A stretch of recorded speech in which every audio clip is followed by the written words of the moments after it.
रही हूँ। तो सूचना ये है, हमने एक प्रण लिया है, बड़ी बड़ी सभा करेंगे, कुछ नहीं होना है। आपके नज़दीक नवसारी में विधर्मियों ने ऐसे ऐसे युवाओं को तैयार किया है। एक नंदुरबार सेंटर है, एक नवसारी में सेंटर है। आपके बीच में अभी 30,000 कार्यकर्ता उनके ट्रेन हो चुके हैं, ट्रेन हो रहे हैं। हम सभा करके क्या करें? हमें सभा करना है, लेकिन सभा का महत्व तब होगा जब मेरा यहाँ आना तब सफल होगा कि यहाँ से मुझे 10 युवान मिले। अभी मैंने 25 दिसंबर से सोनगढ़ में हम लोगों ने ट्रेनिंग चालू कर दी है। 30 युवान हैं जिनको तीर कामठा, गुलेल, तलवार ये सब सिखाना है, क्योंकि ये जन्मजात हमारा अधिकार है। और ये काम हमारे प्रचारक वरिष्ठ माननीय श्याम जी गुप्त कर रहे हैं और उनके साथ हम सबको लगना है ताकि हम भी राम जी की सेना तैयार कर सके।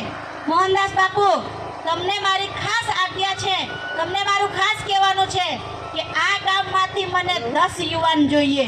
એ મારી સાર્થકતા અહીંયા આવવાનું, બાકી તો અહીંયા આવવા માટે મારી કોઈ સાર્થકતા નથી। इसीलिए मेरे यहाँ बंधु बैठे हैं, उनसे मेरा आग्रह है कि हमसे जुड़िए और 10 युवान लाइए और 10 लोग उन लोगों को, दूसरे लोगों को ट्रेनिंग देंगे। इसीलिए 25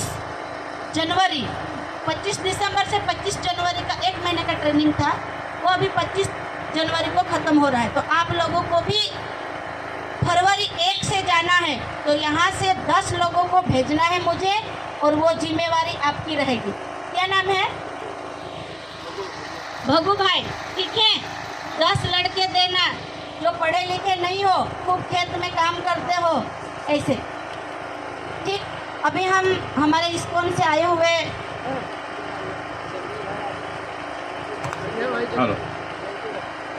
धन्यवाद दीदी। સાથે આપણા મધુભાઈ પટેલ કે જેઓ પણ સમાજના અગ્રણી તો છે જ, પણ સાથે રામ જન્મભૂમિમાં કાર સેવક તરીકે પણ ઉપસ્થિત રહ્યા હતા અને કિરણભાઈ ભગત એમને ખભેથી ખભે મલાવીને અયોધ્યામાં ગયા હતા। અને ત્રીજા આપણા અહીંયા નાનક રામજી છે, તેઓ બહુ ઓછા લોકો જાણતા હશે પણ ખૂબ સક્રિય રીતે રામ જન્મભૂમિમાં એમને સહયોગ કર્યો। અને ઈશ્વરભાઈ છે, અત્યારે આપણે ત્યાંથી હરિમોહન તિવારીજી ગયા છે, એટલે ખૂબ ઘણી સંખ્યામાં અહીંયા આજે કાર સેવકો ઉપસ્થિત છે, તેમનું પણ આપણે સ્વાગત કરવાના છે।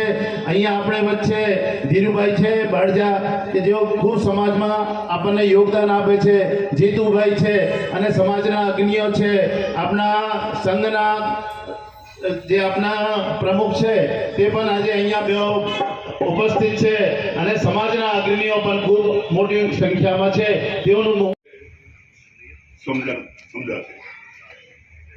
મહંત અવૈધનાથજી 1984 માં જે આજે મહાકુંભ છે તે જગ્યા પર કુંભ હતો અને ત્યાં નક્કી થયું કે આપણે ભારત આઝાદ થયો ત્યાં આપણા જે ભાગ ગયા તેમાં મંદિરો તોડી નાખ્યા છે, પણ આપણે ભારતમાં જે આપણે બ્રહ્મા, વિષ્ણુ, મહેશ અને આપણે જે 3 મુખ્ય આપણા ભગવાનો છે તેમના મંદિર આપણે પાછા મેળવવા જોઈએ, જેવા કે અયોધ્યા, કાશી વિશ્વનાથ અને મથુરા। એ મહંત અવધનાથજીના સાનિધ્યમાં આ મીટિંગ મળી, તેમાં વિશ્વ હિન્દુ પરિષદ ને આ આંદોલનની ધારા સોંપવામાં આવી 1984 માં। અને પેલા એવું નક્કી કર્યું કે 3 મંદિરના એક સાથે આપણે આંદોલન નહીં કરીએ અને માત્ર અયોધ્યાનું આંદોલનથી આપણે કામ શરૂ કરીએ। તે અયોધ્યા આંદોલનનું કામ શરૂ કર્યું। महंत अवैधनाथ जी ये बता हमारा बता ऊपर आशीर्वाद था। विविध राज्यों विश्व हिंदू परिषद बजरंग दलना नेताओं थकी अपने नवसारी में भगवंतदास पाचोटिया आगेवानी में अमे पूरा संभाळी દીકરીઓ 3 દીકરીઓ તો ફિઝિયોથેરાપી ડોક્ટર બની રહી છે વીરવાડી મંદિરમાંથી. એટલે આ બહુ અઘરું છે, પણ હવે હનુમાનજી અને આપ આપણા સનાતન ધર્મ માટે એક ધૂણી દખાવીને બેઠા છે. પરમ કૃપાળુ પરમાત્માને પ્રાર્થના કરું કે એમને આ સનાતન ધર્મની અને સંસ્કૃતિના જતન માટે સેવા કરવાની શક્તિ પ્રદાન કરે અને એમને અહીં વાત થઈ તે પ્રમાણે ધર્મપ્રેમી દાનવીરો પણ મળતા જ રહેશે એવી મને સંપૂર્ણ આશા છે. આ રામ જન્મભૂમિ 1992ની કાર સેવા હું પણ 10 દિવસ અયોધ્યા રહ્યો હતો અને આચાર્ય ધર્મેન્દ્રજી સાથે 7 તારીખની સવારે એટલે કે મળસ્કે આ જેને લીધે સુપ્રીમ કોર્ટનો ચુકાદો આવ્યો છે એ જે કંઈ અંદરથી નીકળ્યું એ મારી આંખોએ મેં જોયું છે. તે દિવસે મને એમ થયેલું કે આ ઇતિહાસ સાચો છે એ જોવાનો મને પરમ કૃપાળુ પરમાત્માએ મોકો આપ્યો. એ બદલ હું પરમાત્માનો પણ તે દિવસે મેં આભાર માનેલો. આ નાની સૂની ઘટના નથી.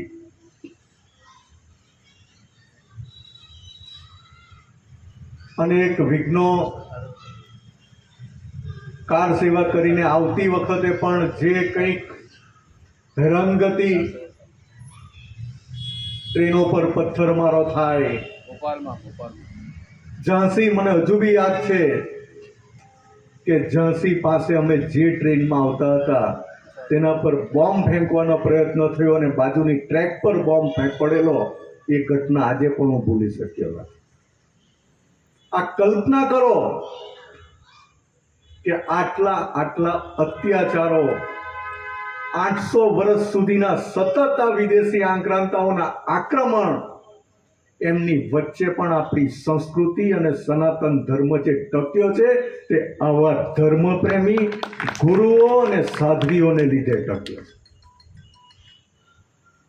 આપ સૌ આટલી વિશાળ સંખ્યામાં અહીં ઉપસ્થિત થયા તે બદલ આપનો પણ આભાર માનું છું. દીદીનો પણ આભાર માનીને વિરમું છું. અસ્તુ ભારત માતા કી. જય શ્રી રામ. જય શ્રી રામ. જય શ્રી રામ. अयोध्या धाम की सत्य सनातन धर्म की सत्य सनातन धर्म की भारत माता की. वाह, आपने तो જે આખા નગરને સંભાળે, જે આખા વિસ્તારને સંભાળે એવા શ્રીમાન રાકેશભાઈ, એમને હું નમન કરું છું. અને આપણે સાંભળી રહ્યા છીએ કે જેમણે તિલ તિલ કરીને પોતાનો જીવ હાથ પર જાણે કાઢીને ગયા હશે, કે જે કાર સેવકો અયોધ્યામાં સેવા કરવા ગયા અને જેમના થકી આપણે આજે આપણી આંખોથી શ્રી રામ મંદિરનું દર્શન કરી રહ્યા છીએ, એવા કાર સેવકોને પણ હું નમન કરું છું. આપણી વચ્ચે ઉપસ્થિત સંઘના જેવા અખિલ ભારતીય કાર્યકર્તા પૂજ્ય ગુરુજી, જેમને અમે બધા ગુરુજી કહીએ આખા દેશની અંદર, એવા ગુરુજી ઉપસ્થિત છે. એમના ચરણોમાં હું પ્રણામ કરું છું.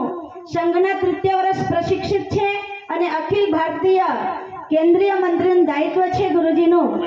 અને કદાચ મહિનામાં થોડાક દિવસ માટે ગુરુજી આવે છે તો એમનું સન્માન કરી રહ્યા છે, જેનું પ્રમાણ ઊંચું. જેમ આપણે જોઈએ છીએ કે આપણા સત્ય સનાતન ધર્મની અંદર ખૂબ બધા અનુયાયીઓ છે, પણ આજે આ રામ જન્મભૂમિ આંદોલનના હિસાબથી કે આપણી આટલા વર્ષોની તપસ્યા ફળી છે, પણ શું એની સુરક્ષા કરીશું આપણે? મેં એવું સાંભળ્યું છે, મારા ડાંગથી થોડે જ દૂરમાં નંદુરબાર ગામ છે. નંદુરબાર શહેર છે ત્યાં મદરસા છે. એ મદરસાની અંદર અક્કલકુવામાં 10,000 યુવાનો ટ્રેનિંગ લઈ રહ્યા છે કે જે હિન્દુઓ પર ગમે ત્યારે હુમલો કરી શકશે. આપણી સંસ્કારી નવસારી નગરીની અંદર સાહેબ આપણને ખબર જ હશે, પરંતુ અહીંયા સંઘના જેટલા બી કાર્યકર્તા બેઠા છે એમને બધાને ખબર છે આપણી સંસ્કારી નવસારી નગરી, એ નવસારી નગરીની અંદર પણ આવા ટેરરિસ્ટો તૈયાર થઈ રહ્યા છે. એ આપણા માટે દુઃખની વાત છે. શું આપણે કેટલા જાગૃત છીએ? આ વાત મને આજે એટલા માટે કહેવાની ઈચ્છા થઈ કે વાસ્તવિકતા શું છે આપણે સમજવું પડશે. રામ અને રાવણની કથા બધાને જ ખબર છે. આપણા દેશની અંદર હજારો કથાકારો છે, પણ એ કથાકારો આપણને ફક્ત ને ફક્ત રામની બાળ લીલા સંભળાવે છે. પણ રામ અને રાવણનું યુદ્ધ કેમ થયું? વનવાસી રામની કથા કેમ નથી કહેતા? વનવાસી રામ જ્યારે વનવાસમાં ગયા તો સૌ પ્રથમ રામજીએ અહલ્યાનો ઉદ્ધાર કર્યો અને અહલ્યાને કીધું, હે અહલ્યા, તારો અવતાર એટલા માટે નથી થયો કે તું આ ઝૂંપડીમાં બેસી રહે. તારો અવતાર એટલા માટે થયો છે કે આ મા ભારતીની રક્ષા માટે ઉજાગર થા. અને એ કામ રામજીએ કર્યું છે. આપણા કથા વાચકો આ વાત નથી કરતા, એટલા માટે મારો હિન્દુ સમાજ આજે કાયર થઈને બેઠો છે. આજે મારા હિન્દુ સમાજના ઘરમાં હું કદાચ જઈને ડોકવીને જોઈશ તો એક પણ સાધન એવું નહીં મળે કે તમારા ઘરમાં કોઈ વિધર્મી આવે અને એને તમે મારી કૂટી શકો. કેમ? આપણા ગમે એટલા દેવી દેવતા, તમે રામજીને જુઓ, કૃષ્ણજીને જુઓ, માં જગતજનની દુર્ગાને જુઓ, એ દુર્ગાના હાથમાં પણ શસ્ત્રની સાથે શાસ્ત્ર છે અને શાસ્ત્રની સાથે શસ્ત્ર છે. હનુમાનજી પાસે ગદા છે તો રામજી પાસે ધનુષ બાણ છે. અમારા ભગવાન શ્રી કૃષ્ણ એ પ્રેમ લીલા રચાવી શકે તો સુદર્શન ચક્ર પણ ઉઠાવી શકે. આ આપણા બાળકોને કહેવું પડશે. આ ક્યારે કહેશો કે જ્યારે તમારા ઘરમાં વિધર્મી આવીને ઘૂસીને તમારી બેન દીકરીઓની ઇજ્જત લૂંટી લેશે, તમારું માથું કાપીને જતો રહેશે, ત્યારે તમે જાગશો? ના, હું તો નવસારી નગરીને જગાડવા આવી છે અને નવસારી નગરીની અંદર એટલા બધા ભામાશાહો બેસેલા છે કે મારે કોઈ દિવસ કોઈની સામે હાથ નહીં લંબાવવું પડે. કારણ કે આમ કથાકાર આવતા હોય કે મને એનો કોઈ વિરોધ નથી, પણ વાસ્તવિકતા કથાકારોએ વાસ્તવિકતા હવે બતાવવી પડશે અને વાડામાં વેચાયેલા હિન્દુઓએ સનાતની બનવું પડશે. કારણ કે સત્ય સનાતન ધર્મ આદિ અનાદિ કાળથી ચાલતો આવ્યો છે. જે સત્ય સનાતન ધર્મને કોઈ મિટાવી નહીં શક્યું, કોઈ ખૂટાવી નહીં શક્યું, કોઈ હટાવી નહીં શક્યું, આ નાના નાના વિધર્મીઓ મિટાવી નહીં શકશે. આ ખૂબ તેજસ્વી ઓજસ્વી ખૂબ આદિ અનાદિ કાળથી ચાલતો આવ્યો છે આ ધર્મ. પરંતુ આજે વિચાર કરો, સત્ય સનાતન ધર્મ સંકટમાં નથી, સત્ય સનાતનના વ્યક્તિઓ ભક્તો સંકટમાં છે. આપણાથી દૂર નથી. બાંગ્લાદેશની ઘટના આપણે જોઈ છે. એવા લોકોને તૈયાર કરીને મૂક્યા કે આજે આપણે બી કદાચ, હું પ્રચાર નથી કરવા આવી, પરંતુ આપણને ચિંતા થાય છે. સાધુ સંતોને એ જ ચિંતા છે. વિશ્વામિત્રજીને બી એ જ ચિંતા થઈ. ગાધી તનય મને ચિંતા વ્યાપી, હરિબીનું મરહીને નિશિચર પાપી.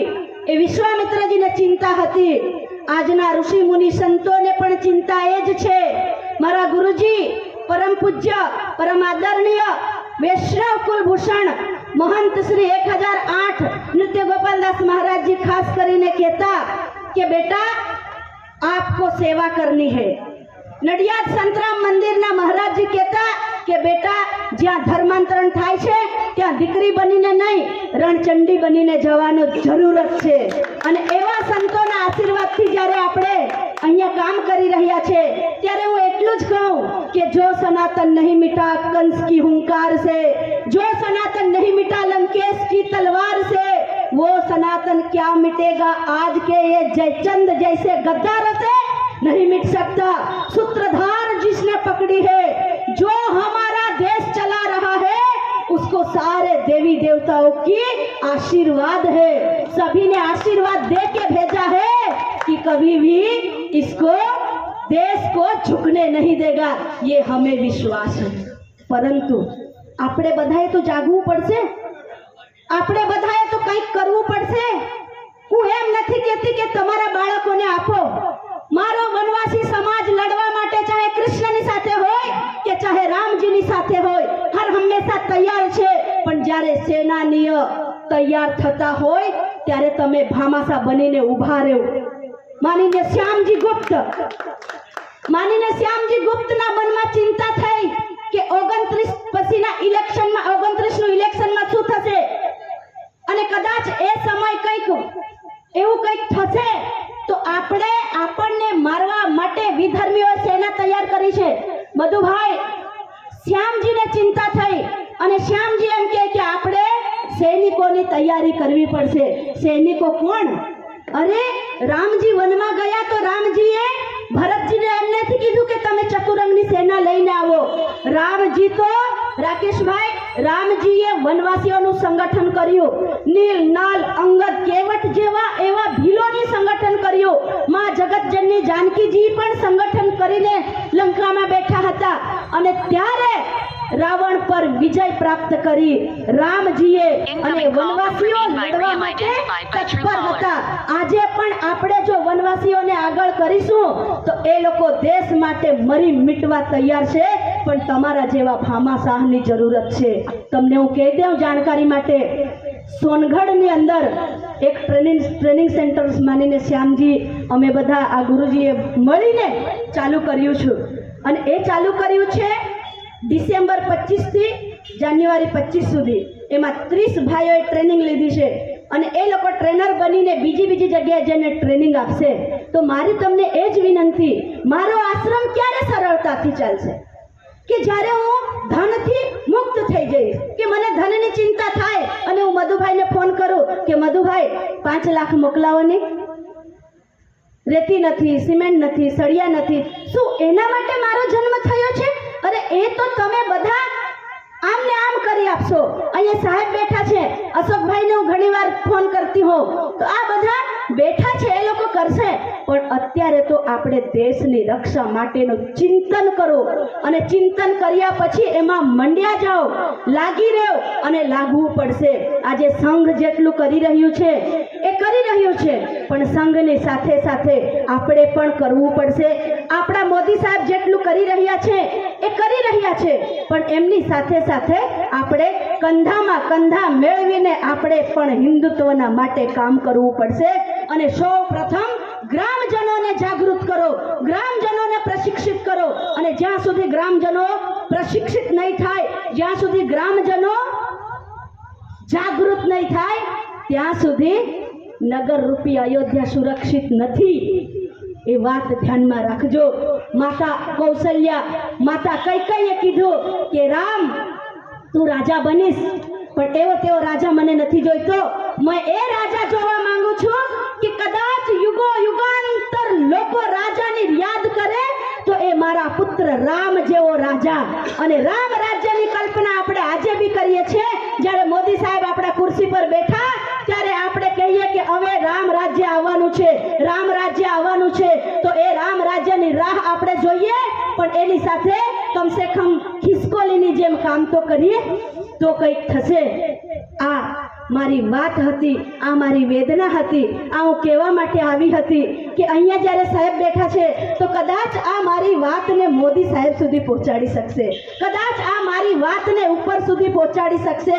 અને માનનીય શ્યામજીએ તો એક સંકલ્પ પણ કર્યો છે કે 28ની અંદર સુરતમાં મહાકુંભ કરીશું અને એ કુંભમાં અમે પ્રદર્શન કરીશું કે જ્યારે અમારા મોદી સાહેબ અમને કહેશે ત્યારે અમે લોકો સેના લઈને તૈયાર થઈ જઈશું। તો આ સેનાનીય બને છે એના માટે અને આપણા આશ્રમના માટે આપ સૌ પાસે હું એક વિશ્વામિત્ર બનીને આવી છું। હું એટલી મોટી કોઈ સાધ્વી નથી કે સંત નથી કે મારી એવી કોઈ તપસ્યા નથી, પણ આવા સંતોના આશીર્વાદથી આજે આપણે જે કામ કરીએ છીએ અને એવા તમારા જેવા ભામાશાહો અને નવસારી નગરીમાં જ્યારે હું આવું ત્યારે કોઈ દિવસ ખાલી નથી ગઈ। આ મને આશા છે, જેમ આપણા સાહેબે બી કીધું કે અહીંથી કોઈ દિવસ કોઈ ખાલી નથી જતું, કેમ કે આ નગરીના ગેટ પર તમે એન્ટ્રી કરો ને ત્યાં લખ્યું છે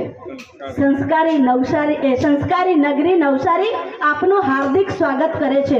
અને એ વાંચ્યા પછી આપણને એમ થાય હા વાહ. અને ખરેખર અહીંયા મેં જોયું જે પરિવારમાં અમે બેઠા છે એ પરિવારમાં આમ ગુજરાતીમાં કહેવાય છે કે કૂવામાં હોય તો હવાડામાં આવે, પણ આ પરિવારે મને બતાવ્યું કે આ પરિવારના જે દાદા દાદી છે એમણે પૌત્રોને કેવા સંસ્કાર આપ્યા છે કે બાળકો બધા નાની નાની દીકરીઓ આવીને તિલક કરે છે, પગે લાગે છે, બધાને પાણી પીવડાવે છે, ચા પીવડાવે છે.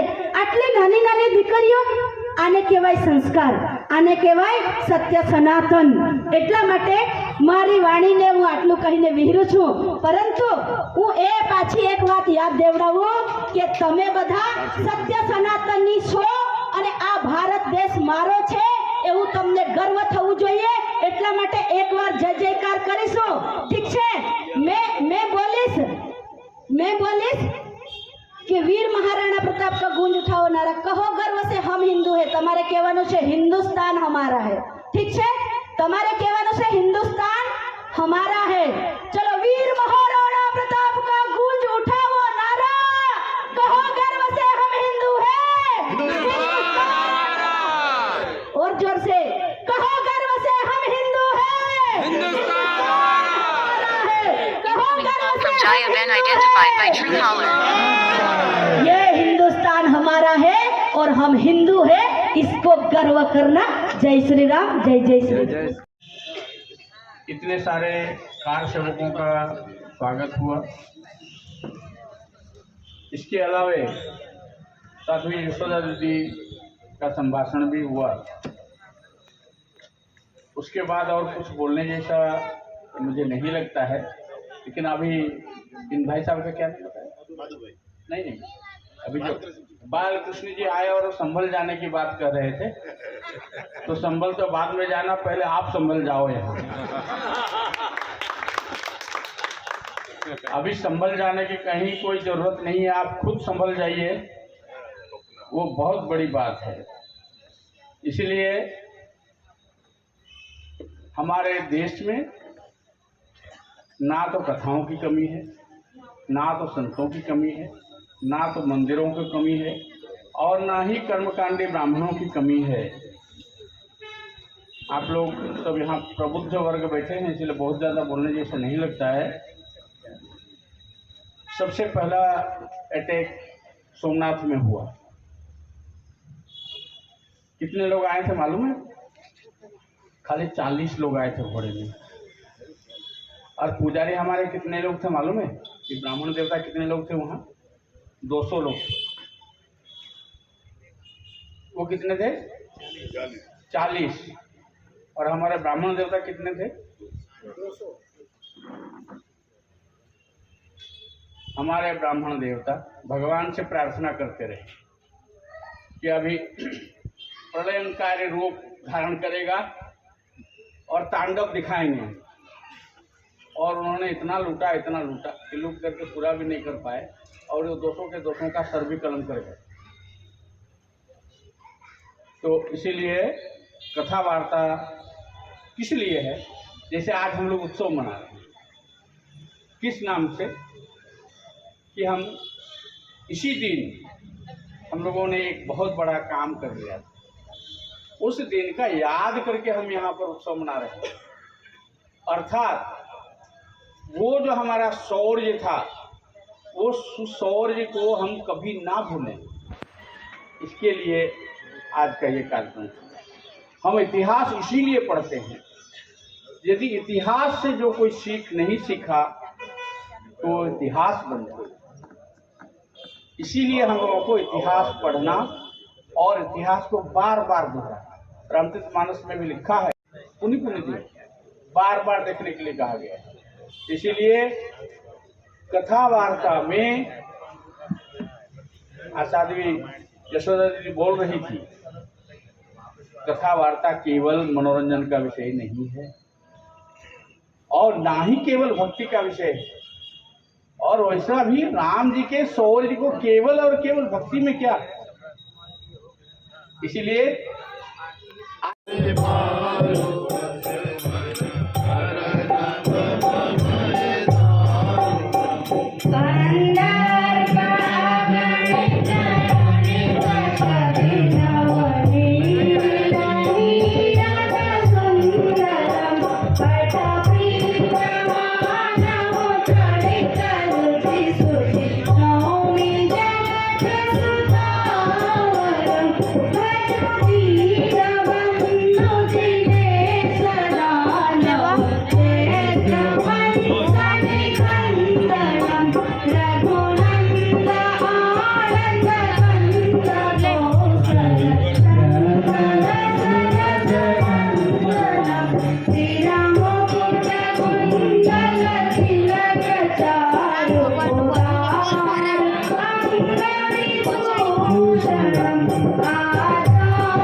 बहुत जोरदार भाषण किया काम करते हैं इसीलिए, बाकी नहीं करते तो कहाँ से बोल पाएंगे।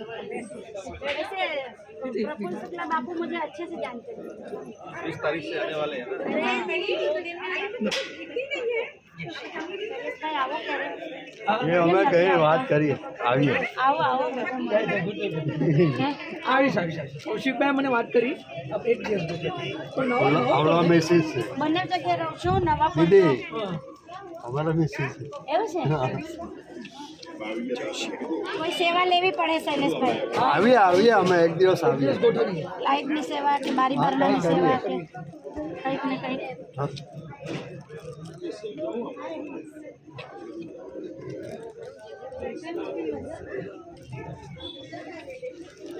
જય શ્રી રામ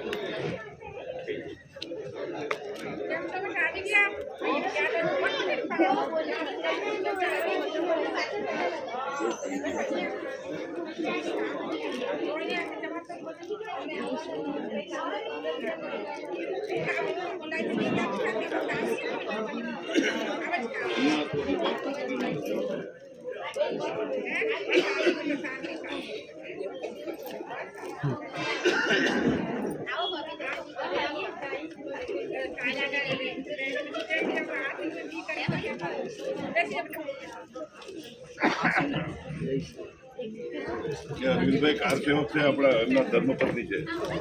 ભોજન તમે મળે ને કાર્યક્રમમાં ગયા છે ને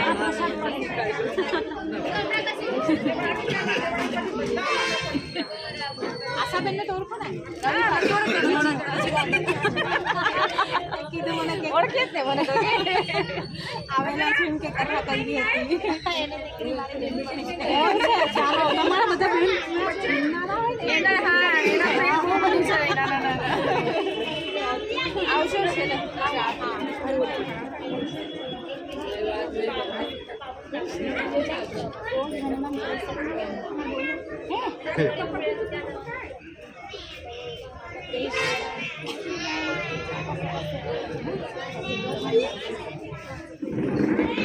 પુત્ર હે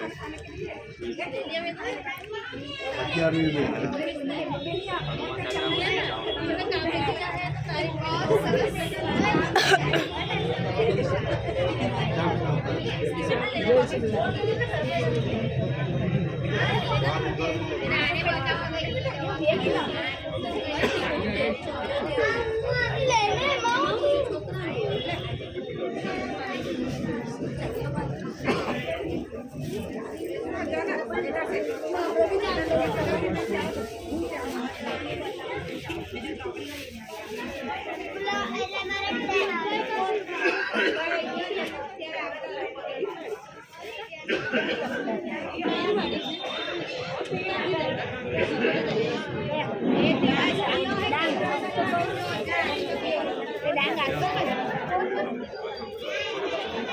દિલીપભાઈ પત્રકાર છે હું નથી ઓળખતી હું એમને ઓળખું કોણ ઓળખે અમે નાના તો સંગઠનમાં હજુ જન્મ થયેલો આજે અમે મમ્મીની અચ્છા એ તો ટ્યુશન ગઈ હતી એવું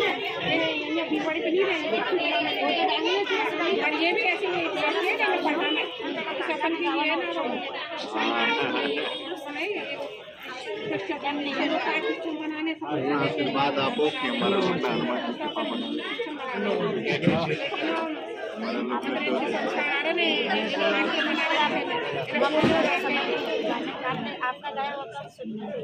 नेक्स्ट टाइम आपके यहाँ आएंगे आश्रम पे लोग आते हैं आश्रम से मानस प्रवक्ता जी महाराज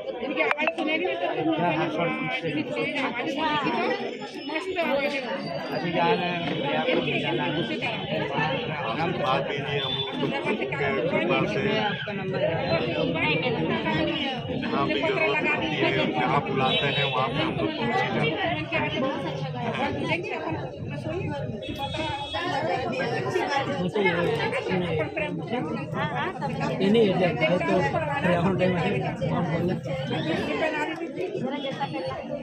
हैं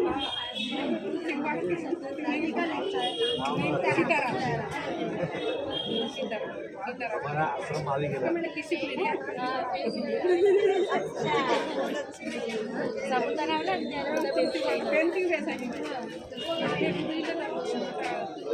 रामायण सुंदरकांड हो तो हमारा नंबर ले लो। वो लड़की बोलती है कंठी बोली हमारे ऐसे जब चुपचाप बैठे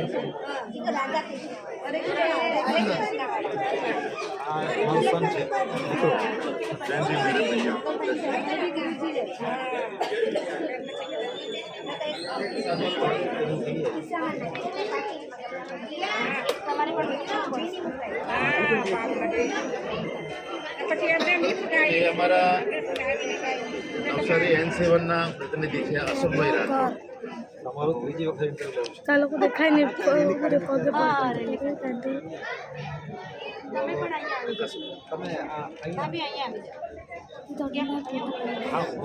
તમે જેમણે પૂજ્ય ગુરુજી સાથે કે જ્યોતિમાં એમની સાથે કે અન્ય સંતોએ જે આંદોલન કર્યું છે આજે ગયા વર્ષે હું જ્યારે અયોધ્યા થયું ત્યારે હું અયોધ્યા હતી અને એ સમયનો જે માહોલ કે અમે અશોક સિંઘલજીને યાદ કરતા કે અશોક સિંઘલજી એ સમય કહેતા જ્યારે રહ્યા હતા ત્યારે અમે ખૂબ નાના હતા કે હમ આપકી આંખો સે રામ મંદિર તો એ દૃશ્ય આજે યાદ આવ્યું કે ખરેખર અમારી સંસ્કારી નવસારી નગરી આ નવસારી નગરીની અંદર જે આજે આપ